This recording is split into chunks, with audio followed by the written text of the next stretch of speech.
देख रहे हैं सी न्यूज भारत और मैं हूं आपके साथ इशिता तिवारी। आज इस न्यूज बुलेटिन में बात होगी अलग अलग राज्यों की कुछ खास और चुनिंदा खबरों पर। तो चलिए शुरू करते हैं न्यूज बुलेटिन का सिलसिला, जहां सबसे पहले बताएंगे कैसे कैसे नो सिग्नल यूज प्लास्टिक अभियान के तहत शहर में व्यापक स्वच्छता जागरूकता कार्यक्रम का आयोजन किया गया। साथ ही बात होगी देवरिया की, जहां मुख्यमंत्री सामूहिक विवाह योजना के अंतर्गत 415 जोड़ों का हुआ विवाह। और ये भी दिखाएंगे कैसे रीवा के त्योथर में बिना परमिशन अवैध रूप से चल रही चाउमीन फैक्ट्री, बिना एक्सपायरी डेट के पैक कर थोक में हो रही सप्लाई, ग्राम सोहरवा में मचा हड़कंप। ऐसी ही तमाम खबरों पे आगे विस्तार से करेंगे चर्चा। खबर आगरमालवा से, जहां आगरमालवा में स्वच्छ भारत मिशन के तहत नगर पालिका द्वारा 4 से 6 दिसंबर तक चलाए जा रहे विशेष स्वच्छता अभियान के दौरान टीम ने सार्वजनिक स्थानों, सब्जी मंडी, बाजारों और आवासीय क्षेत्रों में स्वच्छता का संदेश दिया और पॉलीथीन, दाना व टेडी बियर के माध्यम से लोगों को सिंगल यूज प्लास्टिक के बारे में अवेयर किया। बता दें कि व्यापारियों और दुकानदारों को पॉलीथीन का उपयोग बंद कर पर्यावरण अनुकूल विकल्प अपनाने की समझाइश दी गई, जबकि आम जनता को कपड़े और कागज के बैग इस्तेमाल करने के लिए प्रेरित किया गया।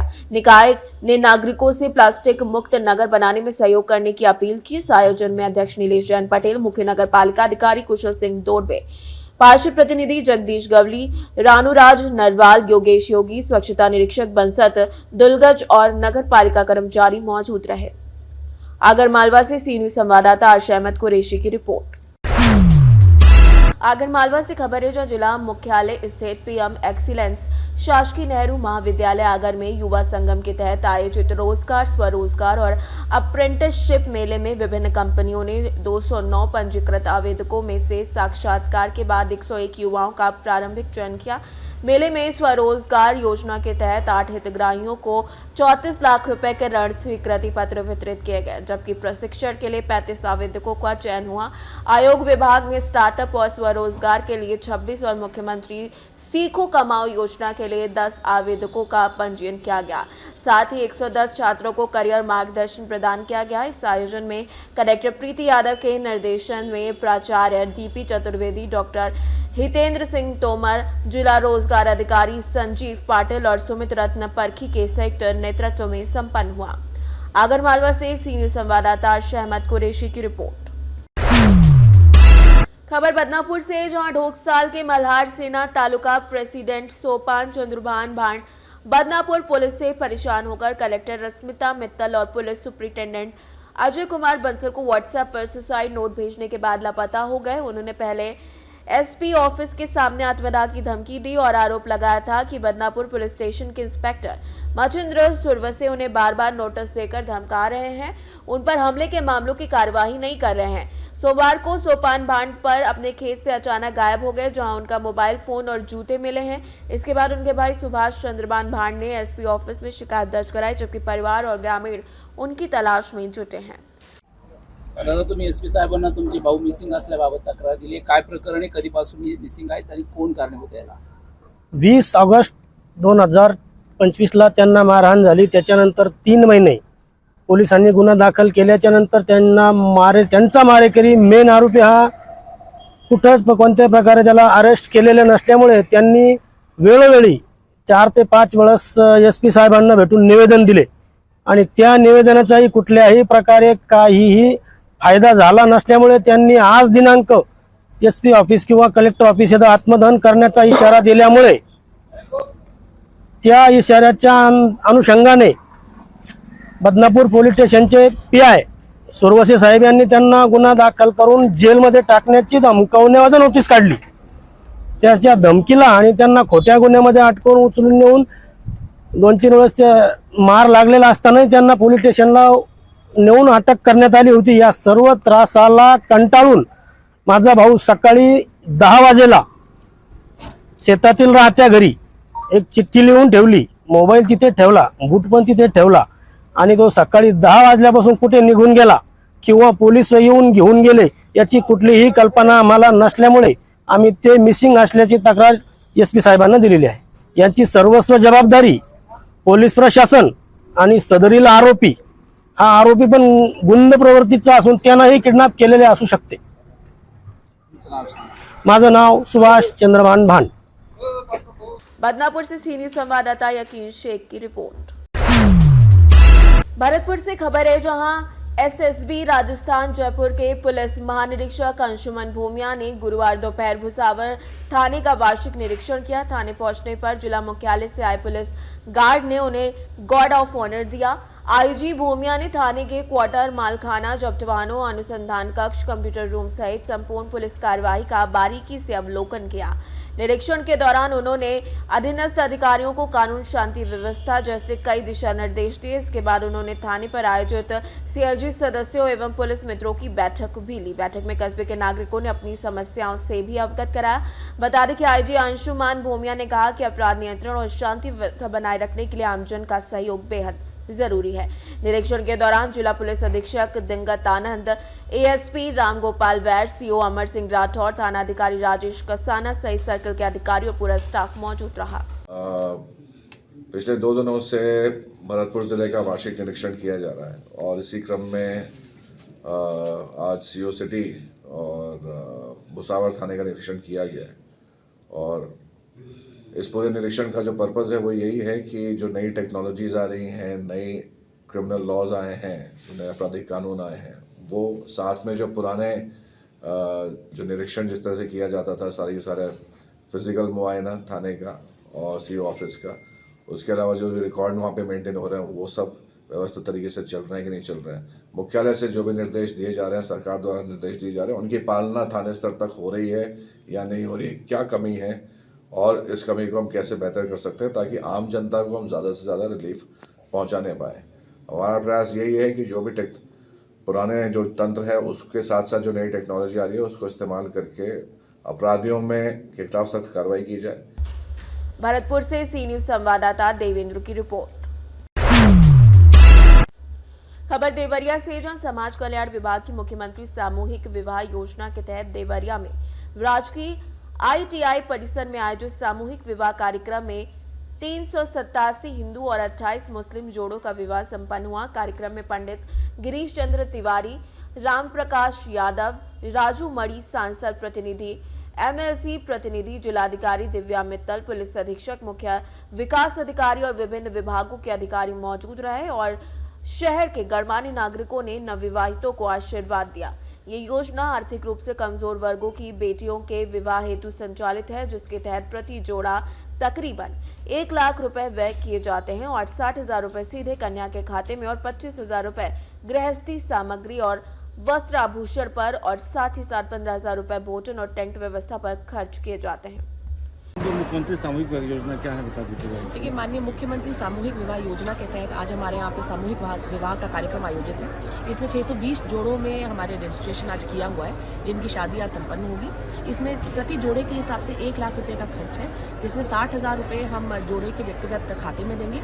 25,000 रुपए का सामान आएगा जो भी जोड़े को दिया जा रहा है। इसके अतिरिक्त 15,000 रुपए यहाँ प्रति जोड़े के हिसाब से कार्यक्रम के आयोजन में एवं अन्य व्यवस्थाओं में खर्च किए जा रहे हैं। सभी जोड़ों को इस पुनीत कार्यक्रम में सम्मिलित होकर नए अपने जोड़े अपने विवाह सूत्र में बंधने के लिए मैं बहुत बहुत शुभकामनाएं देती हूँ। और बस इतना कहना चाहूंगी कि एक अच्छे कार्यक्रम से आपके नए जीवन की शुरुआत हो रही है, तो आप अपने बच्चों को अच्छे से पढ़ाएं। इस कार्यक्रम का एक उद्देश्य ये था कि जो दहेज जैसी कुप्रथाएं हमारे समाज में हैं उनको समाप्त किया जा सके। तो आप भी जब आपकी बेटी हो तो उसको अच्छे से पढ़ा लिखा के बड़ा करें और उसकी पढ़ाई पे ध्यान दें। अन्य सभी चीज़ों का तो सरकार वैसे भी ध्यान अब देने का प्रयास कर ही रही है। दतिया से देवरिया से सी न्यूज संवाददाता रवि प्रकाश बादल की रिपोर्ट। फर्रुखाबाद से खबर है, जहां जिलाधिकारी आशुतोष कुमार द्विवेदी की अध्यक्षता में कलेक्ट्रेट सभागार में आपकी पूंजी आपका अधिकार अभियान के तहत गोष्ठी आयोजित हुई, जिसका उद्देश्य बैंकों, बीमा कंपनी और वित्तीय संस्थाओं में लंबित बिना दावे वाली संपत्तियों को सही हकदारों तक पहुंचाना था। कार्यक्रम में भारतीय रिजर्व बैंक के LDO शमशुद्दीन, साथ ही साथ LDM VD वर्मा, मितेश यादव सहित विभिन्न बैंकों के समन्वयक, वरिष्ठ नागरिक और लाभार्थी मौजूद रहे। बता दें कि जिलाधिकारी ने निर्देश दिया कि वरिष्ठ नागरिकों को दावाकर्ताओं को बिना कारण परेशान न किया जाए और दावों को प्राथमिकता से निस्तारण किया जाए। साथ ही बताया कि बैंक जमा, बीमा, शेयर, म्यूचुअल फंड जैसी कोई भी भूली हुई वित्तीय संपत्ति उचित हकदार या उत्तराधिकारी द्वारा प्राप्त की जा सकती है। फंसा हुआ था, आप पूंजी आपका दिया गया है। देखिए, जितने भी अनक्लेम्ड बैंक में अमाउंट पड़ा हुआ है विभिन्न कारणों से, या तो बीमा से हो या किसी पॉलिसी से हो या अपने ही किसी सेविंग माता पिता या नॉमिनी के आधार पर या अपना ही अज्ञानतावश पड़ा हो, और 10 साल से ज़्यादा ट्रांजैक्शन जिसमें नहीं हुए हैं वो सब अनक्लेम्ड में चले जाते हैं, आरबीआई की नियंत्रण में चले जाते हैं। तो गवर्नमेंट ने ये व्यवस्था कर रखी है कि जिनका भी है नए ढंग से अपना उस उद्गम पोर्टल पर जाएंगे, अपना क्लेम करेंगे, केवाईसी करेंगे, तो उनको विथ इंटरेस्ट उनका पैसा जो लीगल वारिस हैं उनको मिल जाएगा, जो लीगल क्लेमर हैं उनको मिल जाएगा। इसी को जागरूकता, इस संदर्भ में जागरूकता फैलाने के लिए, लोगों को अवेयर करने के लिए और एक कार्यक्रम भी हुआ था जिसमें सारे बैंक के कोऑर्डिनेटर्स और ब्रांच मैनेजर्स आए थे, आरबीआई और एसएलबीसी के नोडल भी आए थे, एलडीएम ने ऑर्गेनाइज कराया था। उसमें 22 लोगों को आज हम लोग एक प्रमाण पत्र के रूप में दिए हैं। लगभग 70 लाख रुपए उनकी वापसी लोगों की हुई है। सबसे अपील आह्वान है, ऐसे जो भी अनक्लेम्ड हैं, जो भूल चूक के कारण पड़े हुए हैं, वो अपना उस पोर्टल पर आवेदन करें, केवाईसी करें और विथ इंटरेस्ट अपना क्लेम प्राप्त करें। फर्रुखाबाद से सी न्यूज़ संवाददाता आदेश की रिपोर्ट। खबर हरदोई से, जहां थाना कोतवाली शहर क्षेत्र अंतर्गत मंडी चौक के इंचार्ज उप निरीक्षक वासु लखनऊ चुंगी पर ड्यूटीरत थे। बेलग्राम रोड की तरफ से आ रहे थे। एक ट्रक से चौकी इंचार्ज उप निरीक्षक वासु को गलती से हल्की सी साइड पर लग गई, जिसके चलते ट्रक चालक द्वारा तस्मै ही अपनी गलती स्वीकार की गई। इस प्रकरण में किसी भी पुलिसकर्मी को कोई चोट नहीं आई है। वहीं स्थानीय पुलिस द्वारा ट्रक चालक को सावधानी पूर्वक वाहन चलाने के आवश्यक दिशा निर्देश दिए गए हैं। वहीं साथ ही साथ इस पूरे मसले पर क्षेत्राधिकारी नगर अंकित मिश्रा ने जानकारी भी दी है। सोशल मीडिया प्लेटफॉर्म पर थाना कोतवाली शहर से संबंधित वायरल खबर के संबंध में अवगत कराना है कि दिनांक 2 दिसंबर 2025 को मंडी चौकी इंचार्ज उप निरीक्षक वासु कुमार द्वारा लखनऊ चुंगी पर ड्यूटी की जा रही थी। तभी बिलग्राम रोड की तरफ से आ रहे एक ट्रक से हल्की सी साइड लग गई, जिसमें किसी भी पुलिसकर्मी को कोई चोट नहीं आई। ट्रक चालक द्वारा तत्समय ही अपनी गलती को स्वीकार कर ली गई, जिसके पश्चात स्थानीय पुलिस द्वारा ट्रक चालक को सावधानीपूर्वक चलाने की हिदायत देते हुए उसको अपने गंतव्य स्थान के लिए रवाना किया गया। हरदोई से सी न्यूज़ संवाददाता शिवांशु की रिपोर्ट। खबर कैमूर से, जहां जिले के गुजरा नगर पंचायत में मुख्यमंत्री 7 निश्चय योजना के अंतर्गत कार्य पूरा हो चुका है, परंतु जिस लक्ष्य को लेकर नल जल योजना लागू की गई, नगरवासी उससे कोसों दूर हैं। नल जल योजना पर बताया जा रहा है कि एक सादा जल, दूसरा औरों का जल के लिए 2 तरीके का नल लगाया गया है, परंतु कौन सा नल सादा जल का है और कौन सा नल आरओ फिल्टर का है, ये नल के सामने अंकित होना चाहिए था। वहीं ग्रामीणों ने बताया कि गंदा पानी दे रहा है जो पीने लायक नहीं है। PHED के स्टाफ इस पर विशेष ध्यान देते हुए नल जल को शुद्ध रूप से सप्लाई देने का प्रयास कर रहे हैं। फोर्स से पानी आ रहा है, तो क्या लग रहा है? मालूम पड़ता है कि वो डायरेक्ट है और ये दोनों आरओ है। अच्छा, 2 आरओ है और 2 लग रहा है कि डायरेक्ट है। डायरेक्ट है, हाँ। तो कम से कम लिखा जाना चाहिए था कि कौन आरओ है और कौन डायरेक्ट है। ये लिखना जरूरी, लोगों को जानकारी मिले। हाँ हाँ, ये तो होना चाहिए था। ये होना चाहिए। क्या नाम हुआ आपका? प्रेमानंद तिवारी। प्रेमानंद सुध सब कोई परमानंद का हम परमानंद नहीं जाना। कहां घर पड़ी? अच्छा, चल। कौन थाना में? तो बढ़िया बिल्कुल पूछ ले, तब आज सही नाम पता। ये क्या देखे के मिल रहा? सब कोई परमानंद वाला टंकी वाला पानी से चालू है, 4 नल लगा हुआ है, इसमें 2 आरओ है और 2 प्रेमानंद, 2 डायरेक्ट है। डायरेक्ट है। कहां? कैमूर से सी न्यूज़ संवाददाता पंकज कुमार चौबे की रिपोर्ट।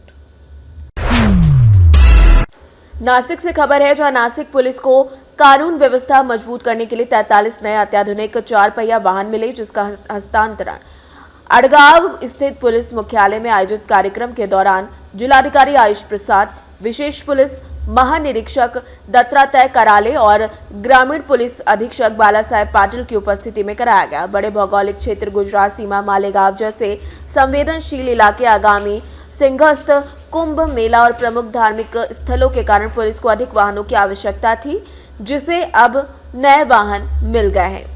वर्तमान में 40 थाने, 8 उप विभागीय कार्यालय और 50 से अधिक शाखाओं के माध्यम से लगभग 15,000 वर्ग किलोमीटर क्षेत्र में 3,500 पुलिसकर्मी कार्यरत हैं, जिनके लिए बड़ी सुविधा नागरिक सुरक्षा को और भी मजबूत करेगी। नासिक से सी न्यूज संवाददाता संजय जाधव की रिपोर्ट। रीवा से खबर है, जो रीवा के त्योथर विधानसभा के ग्राम सौरावा की बस्ती नंबर 12 में बिना परमिशन और बिना लाइसेंस के अवैध रूप से चाउमीन फैक्ट्री चलाए जाने से ग्रामीणों में भारी आक्रोश है। स्थानीय लोगों के मुताबिक बड़े पैमाने पर चाउमीन तैयार कर थोक में सप्लाई की जा रही है, लेकिन पैकेटों में न एक्सपायरी डेट, न बैच नंबर और न ही उत्पादक का वैध वितरण दर्ज है। बता दें कि खाद्य सुरक्षा नियमों को गंभीर अनदेखी के साथ इसे लोगों तक पहुंचाया जा रहा है। गंदगी और असुरक्षित माहौल में ये सामग्री बच्चों और बूढ़ों के लिए परेशानी का सबब बन सकती है। बावजूद इसके न खाद्य विभाग पहुंचा, न ही पंचायत और प्रशासन ने कोई कार्यवाही की है। ग्रामीणों ने अवैध फैक्ट्री को तुरंत सील करने और जिम्मेदार अधिकारियों पर कार्यवाही करने की मांग की है। साथ ही साथ उनकी मांग पूरी न होने पर आंदोलन की चेतावनी भी दी है। रीवा से सी न्यूज संवाददाता अर्जुन तिवारी की रिपोर्ट। न्यूज बुलेटिन में फिलहाल इतना ही। देश और दुनिया की तमाम बड़ी जानकारियों के लिए जुड़े रहिए सी न्यूज भारत के साथ।